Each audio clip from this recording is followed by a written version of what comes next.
Hello, my dear listeners, and welcome back to Code Your English, the channel where we dive into ideas that not only help you learn English more effectively, but also help you think more clearly, grow more consciously, and live with a little more intention. I'm really glad you're here. Today we're exploring a theme that's close to my heart, and probably relevant to yours, too. It's a skill that most of us were never formally taught, and yet it quietly influences every goal we set, every challenge we face, and every new beginning we attempt. I'm talking about learning how to learn, the so-called meta skill, the one that sits beneath all the others. Now, let me ask you something. Have you ever felt like you were trying really hard to learn something? Maybe English? Maybe a new job, or even how to navigate a difficult time in your life. But no matter how much effort you put in, you weren't getting very far? Almost like you were running on a treadmill. Lots of movement, but no progress? I've been there, more than once. And in moments like that, it's easy to think, maybe I'm just not smart enough. Maybe I'm too old for this. Maybe it's not meant for me. But what if the real problem isn't you? It's the method? What if no one ever taught you how to actually learn? Not just remember facts for a test, but to truly absorb, process, and integrate new knowledge in a way that transforms how you think and act? A few years ago, I went through a period of intense change. I was trying to learn new skills, reimagine my career, and adapt to a completely different environment, all at once. At first, I did what most people do. I made to-do lists, watched tutorials, read books. I was consuming information non-stop, but very little was sticking. I felt overwhelmed, frustrated, and honestly, kind of defeated. That was the moment I realized something crucial. Information isn't transformation. You can read all the books in the world, but if you don't understand how your brain works, how habits form, how emotion affects memory, you're building on shaky ground. That insight led me down a new path, not just of learning new things, but learning how to learn them. And that changed everything. So why are we talking about this now, on this podcast, with you, an advanced English learner? Because mastering a language, especially as an adult, requires more than just vocabulary lists and grammar rules. It demands patience, resilience, strategy, self-awareness. And all of that comes from understanding your own learning process. In other words, from developing the meta skill. Learning how to learn isn't just useful in school. It's a life skill. It influences how we adapt to change, how we bounce back from failure, and how we grow into the next version of ourselves. And in a world that's changing faster than ever, with new technologies, shifting job markets, and endless demands on our attention, being a good learner is no longer optional. It's essential. So as we begin this episode, I invite you to slow down and reflect. When was the last time you thought about how you learn? Not just what you learn. How do you talk to yourself when you struggle with something new? And what beliefs are you carrying, maybe without even realizing, about what you're capable of? We'll unpack all of that, and more, in today's episode. But for now, just remember this. The ability to learn is not fixed. It's a skill you can develop. And the more aware you become of your patterns, your mindset, and your strategies, the more powerful and joyful your learning journey can become. Let's get into it. What is the meta skill? So, let's begin by unpacking this phrase, learning how to learn. It sounds simple, almost obvious, right? But when you really sit with it, you realize it's not something most of us were ever taught. We were taught what to learn, historical facts, math formulas, grammar rules, but rarely, if ever, did anyone sit us down and say, "Here's how your mind works. Here's how to approach learning in a way that's flexible, sustainable, and actually effective."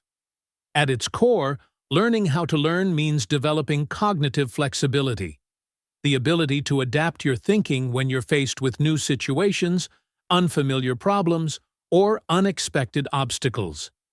It's about more than just taking in information. It's about reshaping how you approach information in the first place. Think of it like this. If knowledge is the content, then learning how to learn is the container. It's the structure, the process, the mindset that holds everything else together. Let's pause here and ask an honest question. How do you usually go about learning something new? Do you start with memorization? Do you take notes, repeat information, maybe watch a few videos or highlight everything in a textbook? These are all common methods, and they have their place, but they're only surface level. They don't necessarily lead to deep understanding, and they definitely don't help when the situation changes or when the material becomes more complex.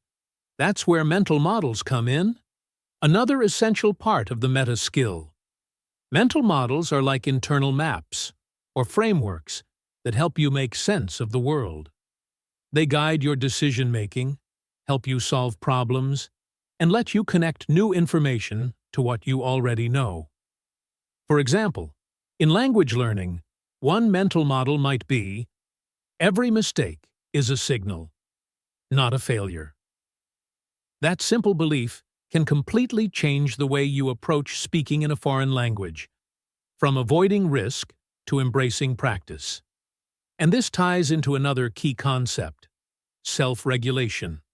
Self-regulated learners aren't just absorbing facts, they're actively managing their own learning process. They plan, monitor, and adjust as they go. If something isn't working, they notice it and make a change. They don't just rely on motivation or memory, they build systems. They know that learning is not a one-time event, it's a cycle of reflection, experimentation, and refinement. You can think of this like training your body. You wouldn't go to the gym once, lift a few weights, and expect to be strong forever. In the same way, becoming a better learner takes repeated effort, thoughtful feedback, and time. But the good news is, once you start developing this skill, this meta skill, it becomes easier to learn anything else because you've built a foundation that supports growth in any direction. Here's another way to think about it.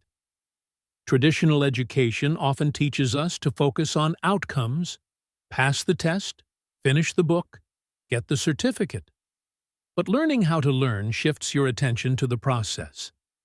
It encourages curiosity, resilience, and deeper engagement. You stop asking, "How fast can I finish this?" and start asking, "How deeply can I understand this?" And that shift alone can transform not just how you learn, but how you live. Now, you might be wondering, is this meta skill something you're born with, or can you actually train it? And the answer is absolutely, it's trainable. Like any complex skill, it involves a combination of knowledge, practice, and self-awareness. And that's the part many learners overlook. We focus so much on external tools, flashcards, apps, videos, but forget to examine our internal tools, our habits, assumptions, emotional triggers, and attention patterns. Take a moment and think about your own approach to learning. When you're faced with something difficult, what's your first instinct?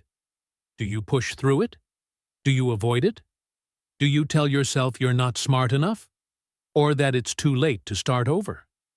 These inner reactions, your internal dialogue, shape the outcome more than you might realize.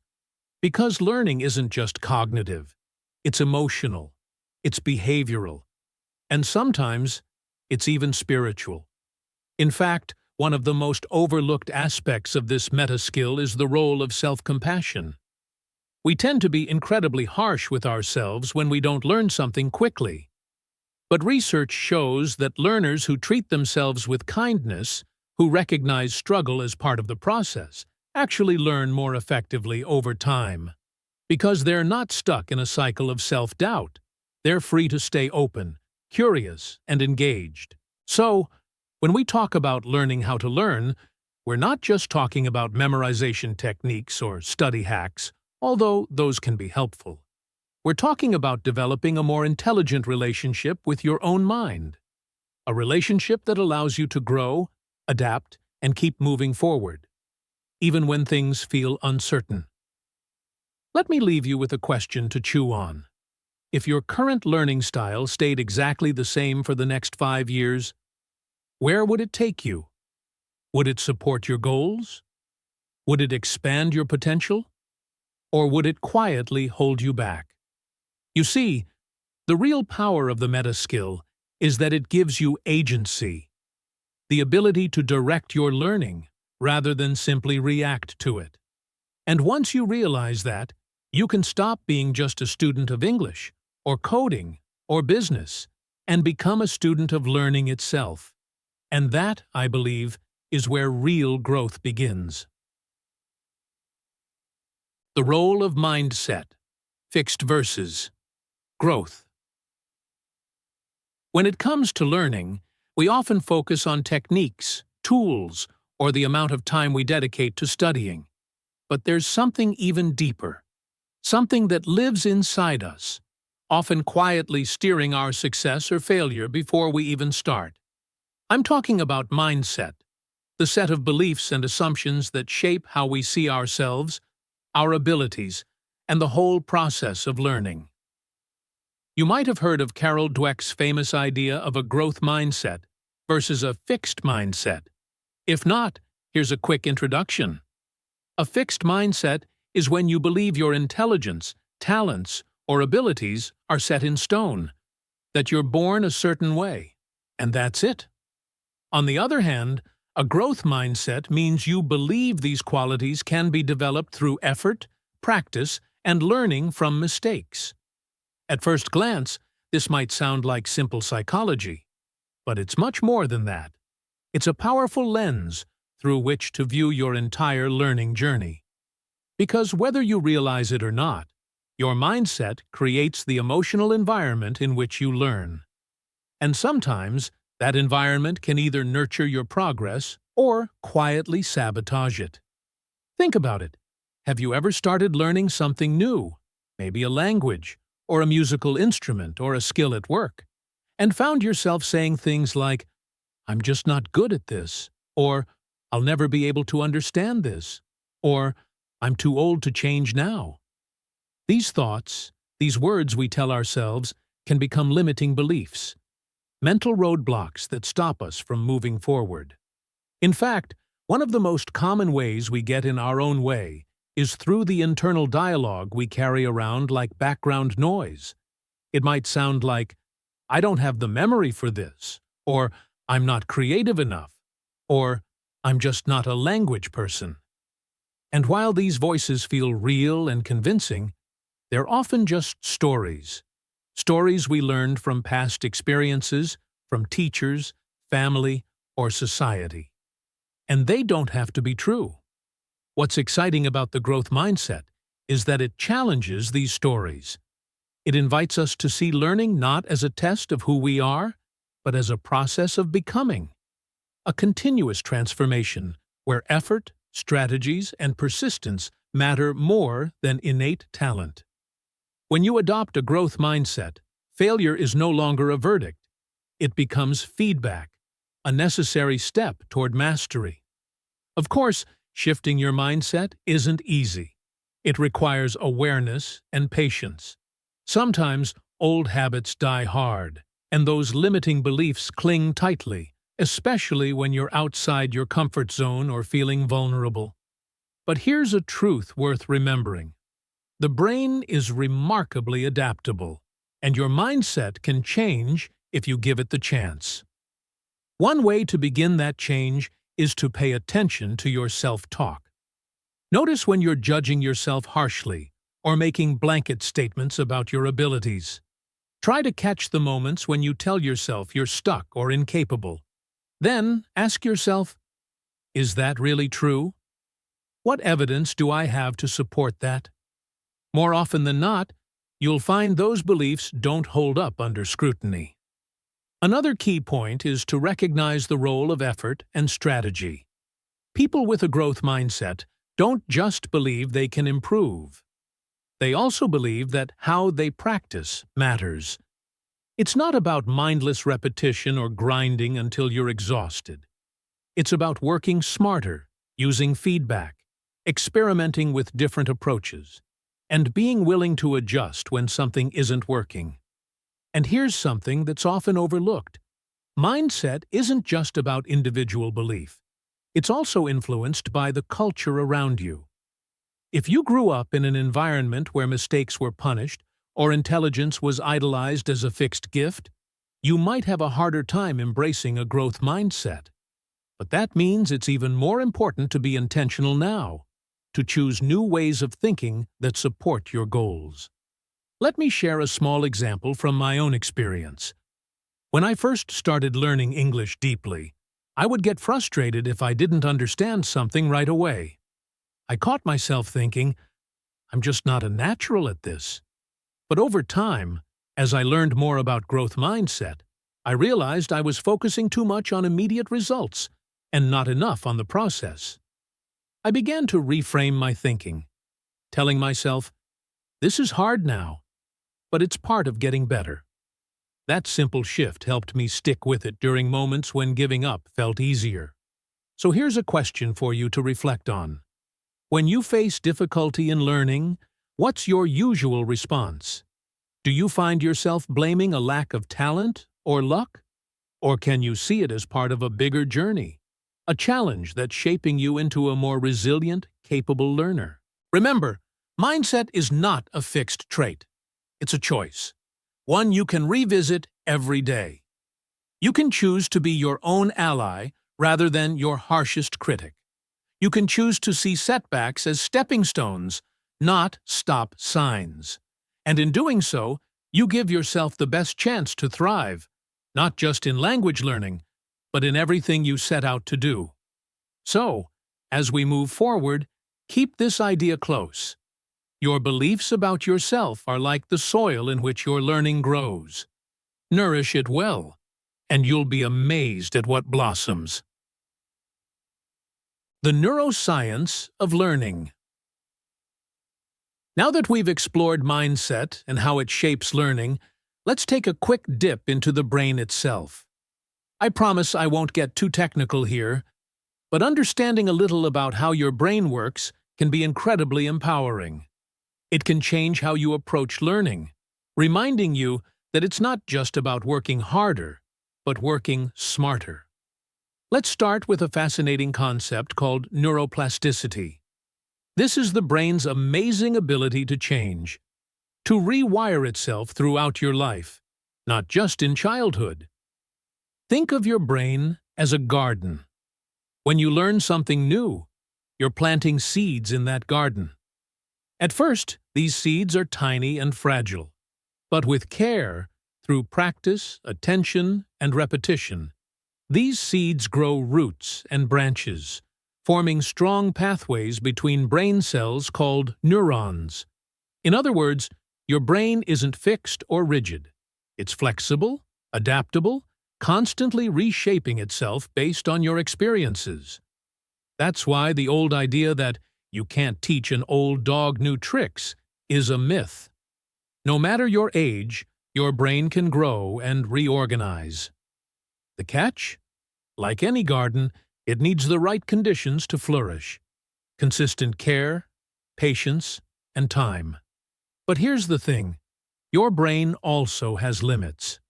This brings us to cognitive load, a term that refers to how much information your working memory can handle at once. Imagine your working memory as a small desk where you do your mental work. If you pile too many papers, books, and tools on that desk all at once, it becomes cluttered and hard to focus. Similarly, if you try to learn too many new things at once, your brain gets overwhelmed and your learning becomes less effective. This is why sometimes, despite your best efforts, information just doesn't stick. You might feel overloaded, confused, or mentally exhausted. So a smart learner respects these limits by breaking learning into manageable chunks, taking breaks, and allowing time for the brain to process what it's absorbed. It's not about cramming, it's about pacing yourself. And that leads us to memory consolidation, the process where your brain transfers new information from short-term to long-term memory. This usually happens when you rest or sleep. Think of memory consolidation like building a strong foundation for a house. Without that solid base, everything else becomes shaky. So, if you stay up all night trying to memorize vocabulary, you might be planting seeds without giving them time to take root. But if you sleep well, review information over several days, and give your brain time to integrate knowledge, those mental pathways grow deeper and stronger. This is one of the reasons why spaced repetition, reviewing material at intervals over time, is such a powerful learning technique. Now, you might be wondering, how does all this neuroscience help you as a learner? Well, it helps you understand that learning isn't just about willpower or time spent. It's about creating the right conditions for your brain to do its best work. It's about respecting your mental limits, building habits that support growth, and giving yourself permission to rest and reflect. For example, instead of pushing through hours of study until you're exhausted, you might try shorter, focused sessions with breaks in between. Instead of trying to memorize long lists, you could create meaningful connections between ideas, turning isolated facts into stories or mental images. Instead of feeling guilty about forgetting, you can recognize it as a normal part of the process, a sign that your brain is working, pruning old connections to make room for new ones. In a way, learning is less like filling a bucket and more like cultivating a garden. You don't just dump water on it once and hope for the best. You nurture it regularly, adapt to the seasons, and patiently watch it grow over time. Your brain needs the same gentle, consistent care. So as you continue your English journey, or any learning journey, keep this neuroscience perspective in mind. Celebrate the small steps. Honor your brain's natural rhythms.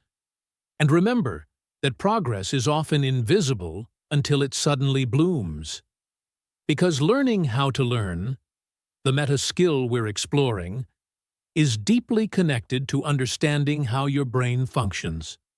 When you know this, you're no longer at the mercy of frustration or confusion.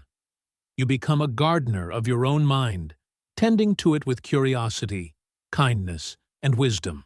And that, I believe, is a beautiful place to be. Habits and systems. Learning as a daily practice. So far, we've talked about mindset and how your brain works, but now let's get a bit more practical. How do you actually turn learning into something that happens day after day, not just in bursts of motivation or when deadlines loom? Because the truth is, the most powerful learning doesn't usually happen in marathon sessions or last-minute cramming. It happens in the small, consistent moments, the habits and systems you build to support yourself. Let's start with something called spaced repetition. This might sound technical, but it's simply the idea that reviewing information multiple times over increasing intervals helps your brain hold on to it better. Imagine planting seeds in your garden again, watering them a little at first, then again after a few days, then after a week. This pattern helps those mental roots grow stronger.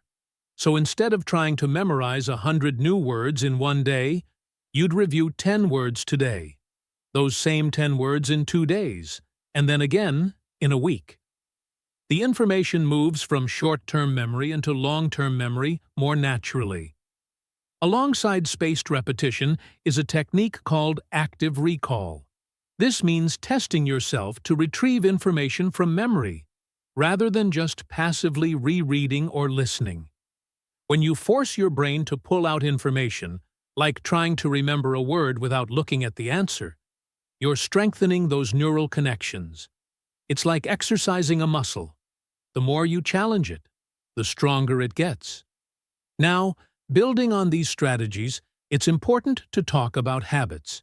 Because without habits, even the best techniques can fall flat. Habits are the automatic behaviors that don't require a lot of willpower once they're established. And here's an interesting fact. A huge portion of what we do every day, anywhere from 40 to 60%, is habit-driven. Think about brushing your teeth or making your morning coffee. These actions happen with very little conscious thought. That's where habit stacking can be a game changer. It's a clever idea where you stack a new habit onto an existing one. For example, if you always have a cup of tea in the morning, you could use that moment to review some flashcards or listen to a short podcast episode in English. Because the cue, making tea, is already there, it helps trigger your new habit naturally, without requiring extra motivation. Another aspect that often gets overlooked is environment design. This means arranging your physical or digital space in a way that makes learning easier and more likely. For instance, leaving your English book on the kitchen table or setting your phone to remind you to practice at the same time every day creates subtle nudges. On the other hand, if your phone is buried in your bag or your study materials are tucked away in a closet, it's harder to keep up with your learning consistently. Here's a question to think about. How much of your daily routine is intentional, something you've designed to support your goals? And how much is just automatic, running on autopilot? For many of us, the default setting is automatic, and that can lead to missed opportunities or wasted energy. But the good news is that once you start noticing these patterns, you can gently shift them. And shifting doesn't mean making huge, overwhelming changes overnight. It's more like adjusting the sails of a ship. Small, thoughtful tweaks accumulate over time and eventually change your direction. Maybe it's setting aside just 5 minutes each morning to review vocabulary, or using a language app on your commute. These tiny investments can build powerful momentum. It's also worth mentioning that consistency is more important than intensity. You might feel tempted to study for 3 hours straight on a weekend, but if that's followed by days without any practice, the gains can fade quickly. Learning as a daily practice, even in small doses, keeps your brain engaged and creates steady progress. But habits alone aren't the whole story. Sometimes life gets in the way, and motivation dips. That's why systems, the bigger structures you build around your habits, matter too. A system might include tracking your progress, celebrating small wins, or connecting with a community of learners. It's like creating a support network for your learning journey, so you don't feel isolated or discouraged. Before we wrap up this section, here's a reflective thought. How much control do you feel you have over your learning habits right now? Are there areas where you're drifting on autopilot, or where a small change could make a big difference? And what would it take to make that change sustainable, not just exciting for a day or two, but something that sticks? Remember, learning how to learn isn't just about clever tricks or motivation boosts. It's about designing your life so that learning happens naturally, supported by habits and systems that fit your unique rhythm and needs. So, as you think about your own journey, maybe take a moment to observe your daily routines. Notice what helps you focus and what pulls you away. And then imagine, what small, intentional habit could you add tomorrow to bring you a little closer to your goals? That's the power of habits and systems. They turn abstract ideas into real-world progress, one day at a time. Emotional literacy and resilience. Learning isn't just cognitive. When we think about learning, It's easy to focus only on the cognitive side, memorizing facts, practicing skills, or mastering grammar. But if learning were just a mental exercise, it would be a straightforward, even mechanical process. The truth is, learning is deeply emotional. It's an experience that stirs up a whole range of feelings: excitement, curiosity, pride, but also frustration, doubt, and sometimes even fear. If you've ever felt stuck in your learning, you know what I mean. Maybe you've hit a plateau where progress slows to a crawl, or struggled with a concept that just won't click no matter how hard you try. At moments like these, your emotional resilience, your ability to cope with discomfort and keep going, becomes as important as your intellectual effort. Think of learning as an emotional roller coaster. There are highs, when everything seems to fall into place and you feel unstoppable. But there are also valleys, moments of uncertainty, confusion, or even self-doubt that can shake your confidence. These emotional ups and downs are normal and natural. The key is how you respond to them. Here's a question for you. How do you react when things don't come easily? Do you feel discouraged or overwhelmed? Or can you hold on to curiosity and patience, even when the going gets tough? One important skill to develop is frustration tolerance, the capacity to sit with discomfort without giving up or becoming overwhelmed. Frustration is a sign that you're pushing the boundaries of your current ability, and that's exactly where growth happens. But it's also a tricky feeling to navigate. If you resist frustration or try to avoid it at all costs, you might miss opportunities to deepen your learning. It's a bit like hiking up a steep mountain. The climb might be exhausting and challenging, and there might be moments where you want to turn back. But if you keep putting one foot in front of the other, you'll eventually reach the summit and enjoy the view. Frustration is the steep part of that climb. Uncomfortable, yes, but necessary. Another emotional hurdle many learners face is the fear of failure. This fear can whisper all kinds of stories in your mind.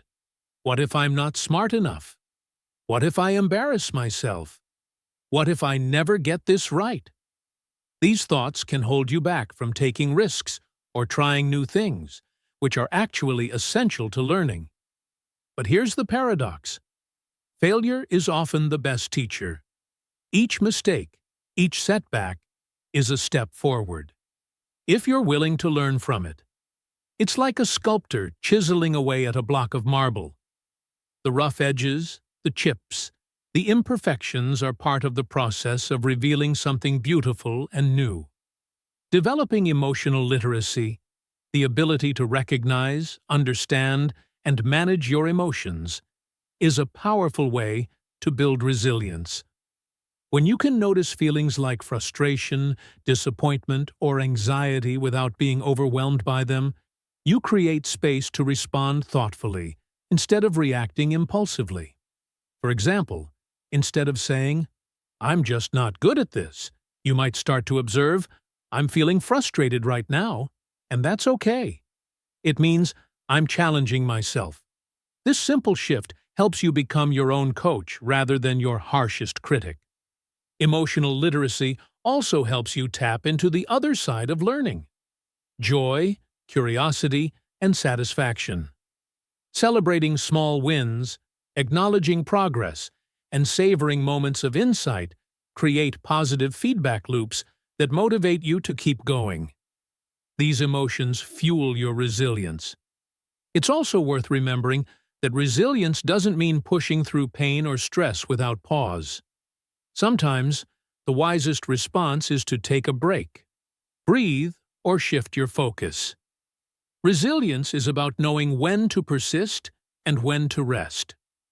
Treating yourself with kindness, as you would a close friend. Let me ask you again. When you face a tough moment in your learning journey, what's your usual response? Do you tend to push harder, or do you step back to reflect? Can you hold space for your emotions without judging them? Building emotional literacy and resilience is a process, and it unfolds gradually. But as you develop these skills, learning becomes less about fighting yourself and more about working with yourself, your mind, your heart, and your spirit. So, as you continue to explore the meta-skill of learning how to learn, remember this: the emotional terrain you travel is just as important as the intellectual one. When you honor your feelings, face your fears, and nurture your resilience, you unlock a deeper kind of learning, one that transforms not only your abilities, but also your relationship with yourself. And that, perhaps, is one of the most powerful lessons of all. Learning through others, feedback, mentorship, and community. Up to this point, we've looked inward, at mindset, habits, emotions, and even the brain's wiring. But learning doesn't happen in isolation. In fact, some of the richest, most transformative learning experiences come from others. Whether it's a mentor guiding you, peers challenging you, or a community sharing knowledge, the social dimension of learning is crucial. You might have heard the old saying, "No man is an island." It's true, especially when it comes to learning. Human beings are naturally social creatures, and much of what we know and how we grow depends on our interactions with others. Think back to the apprenticeship model, a tradition that dates back centuries, where a young person would learn a craft by working closely alongside an experienced master. The apprentice didn't just absorb information. They watched, imitated, asked questions, and received feedback in real time. This approach isn't just historical, it's very much alive today, especially in professional environments and in digital communities. When you engage with others who share your goals, whether it's through a language exchange, an online forum, or a study group, you're stepping into a dynamic learning ecosystem. Feedback, in particular, plays a starring role here. Constructive feedback is more than just correction. It's a gift, a way for someone to hold up a mirror and help you see what's working well and what could be improved. When feedback is delivered thoughtfully, it doesn't feel like criticism, but rather like a supportive guide, showing you the path forward. I once heard a mentor say, "Feedback is the breakfast of champions." I love this metaphor because it highlights how essential feedback is to growth. Without it, you might keep repeating the same mistakes or miss opportunities to improve. But with it, you can refine your skills, deepen your understanding, and build confidence. Of course, receiving feedback gracefully isn't always easy. Sometimes it can trigger defensiveness or feelings of insecurity. But if you can learn to listen openly, to hear the intention behind the words, feedback becomes a powerful tool rather than a threat. You might find it helpful to remember that feedback says more about the learning process than about your worth as a person. Learning through others also includes collaborative learning, working together to solve problems, share ideas, or create something new. When you collaborate, you're exposed to different perspectives and ways of thinking, which can expand your cognitive patterns and challenge limiting beliefs. For example, have you ever noticed how discussing a difficult topic with a friend or colleague can suddenly make things clearer? That's the magic of dialogue. It pushes you to articulate your thoughts, test your ideas, and sometimes revise your understanding based on what you hear. This social aspect extends beyond face-to-face interactions. In the digital age, online communities have become vibrant spaces for learning.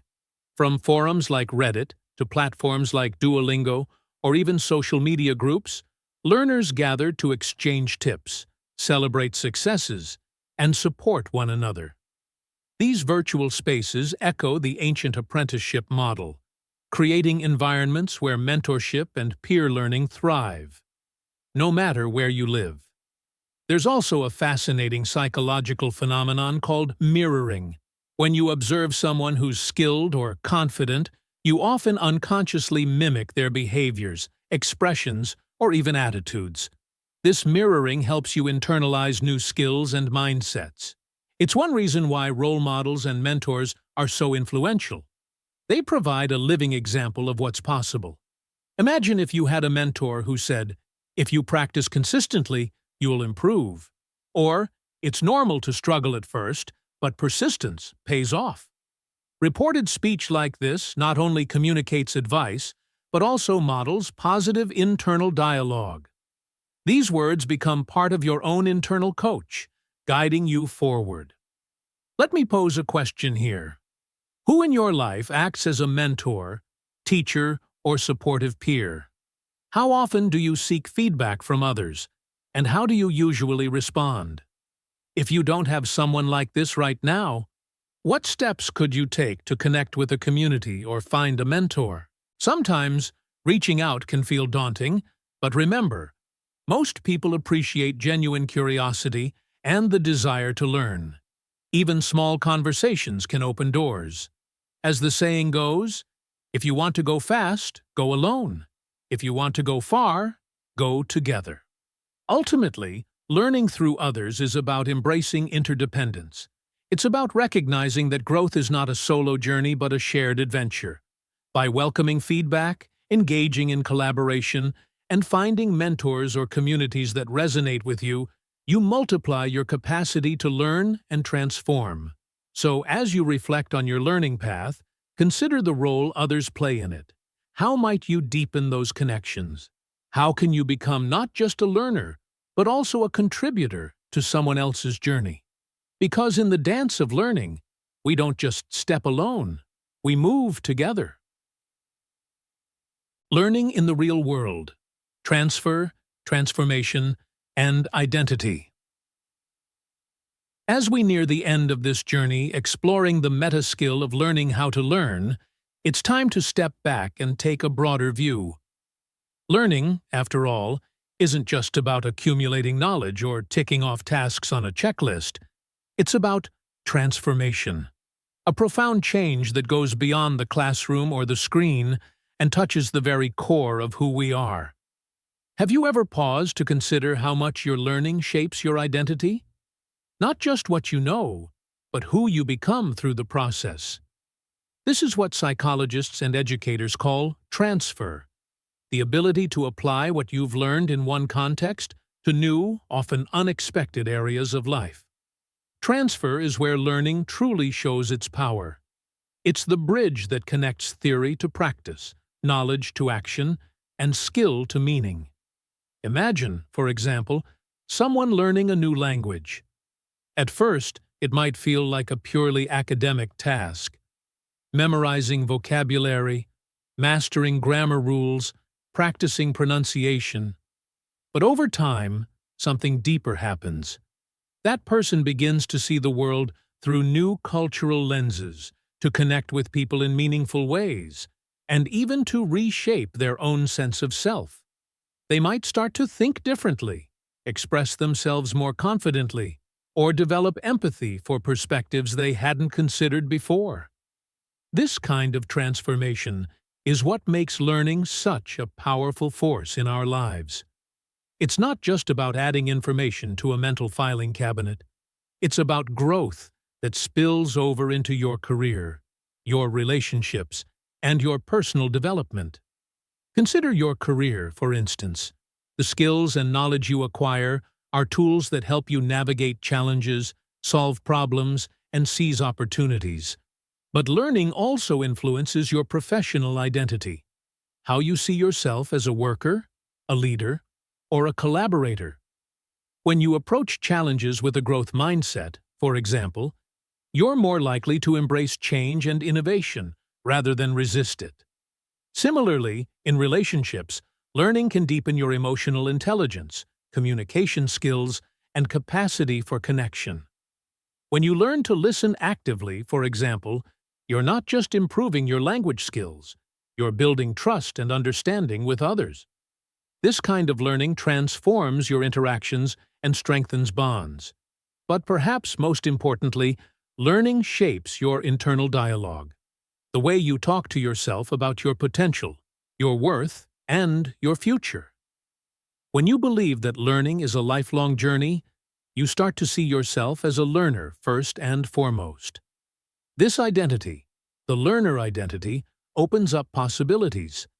It invites curiosity, resilience, and the courage to explore new paths. Now, I want to invite you to reflect for a moment. Who are you becoming through what you're learning? Are you noticing shifts in how you see yourself?